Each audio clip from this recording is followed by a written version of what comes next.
كتير من المصممين اول ما يجي لهم طلب ان هم يعملوا تصميم بيروحوا فاتحين فوتوشوب وحاطين صور وخطوط على طول. لكن الحقيقه ان التصميم الاحترافي بيبدا قبل ما تفتح البرنامج اصلا. النهارده هقول لك على 4 خطوات ذكيه لازم تفكر فيهم قبل ما تبدا اي تصميم، وصدقني دي الخطوات اللي بتفرق بين مصمم عادي ومصمم فاهم شغل. السلام عليكم ورحمه الله، اهلا بكم في قناه فاست فريم. انا احمد عزازي ودي الحلقه الثانيه من سلسله اسرار التصميمات الرياضيه. والخطوة الأولى هو الهدف من التصميم. لازم تسأل نفسك سؤال واحد: هو أنا بعمل التصميم ده ليه؟ هل هو تصميم إعلان لماتش، ولا تصميم فوز بمباراة، ولا تصميم تعاقد مع لاعب جديد، ولا إحصائية؟ كل هدف من دول ليه أسلوبه، ليه طريقة عرضه. مثلا لو هنعمل تصميم للاعب جديد أو تعاقد جديد عامله النادي، في الحالة دي لازم يكون اللاعب الجديد هو الهيرو بتاعنا في التصميم، والخلفية لازم يكون ألوانها متاخدة من البراند بتاع النادي، ولازم الفونتات بتاعتنا اللي هنستخدمها تكون متاخده من البراند بتاع النادي. والخطوه الثانيه الجمهور المستهدف. التصميم اللي بيشوفه جمهور نادي ريال مدريد غير اللي بيشوفه جمهور فريق في الدوري المصري. لازم تسال نفسك: هل الجمهور ده بيحب البساطه ولا الحركه؟ هل الجمهور ده بيتابع على موبايل ولا شاشات كبيره؟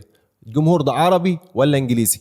ونصيحه: لو جمهورك بيتابع من موبايل لازم تهتم بالتكست سايز او حجم الخطوط، لازم يكون مقروء من اول نظره. والخطوة الثالثة العناصر الأساسية. قبل ما تشتغل في أي تصميم امسك ورقة وقلم واكتب العناصر أو الصورة الرئيسية، عنوان النصوص، الشعارات، الأرقام والإحصائيات، الخلفية. ده هيوفر عليك جدا وهيخليك من البداية عارف إيه المهم في التصميم. والخطوة الرابعة والأخيرة معنا النهاردة هو الإحساس العام أو المود. التصميم لازم يوصل إحساس معين. التصميم مش بس صورة وخطوط وخلاص، لا، ده إحساس كامل. لازم تسأل نفسك التصميم ده ايه المود بتاعه؟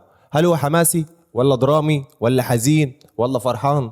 بناء عليه هتقدر تختار الصور والزوايا والخطوط اللي هتستخدمها في التصميم بتاعك. باختصار، لو حابب تعمل تصميم رياضي جامد لازم تبدأ بالتفكير مش بالبرنامج. الخطوات اللي قلنا عليها النهاردة هتوفر لك وقت وهتخلي شغلك احترافي اكتر بكتير.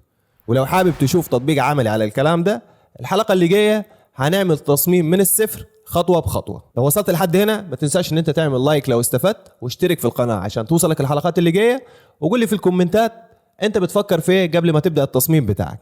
عايز اعرف تجربتك وهرد عليك.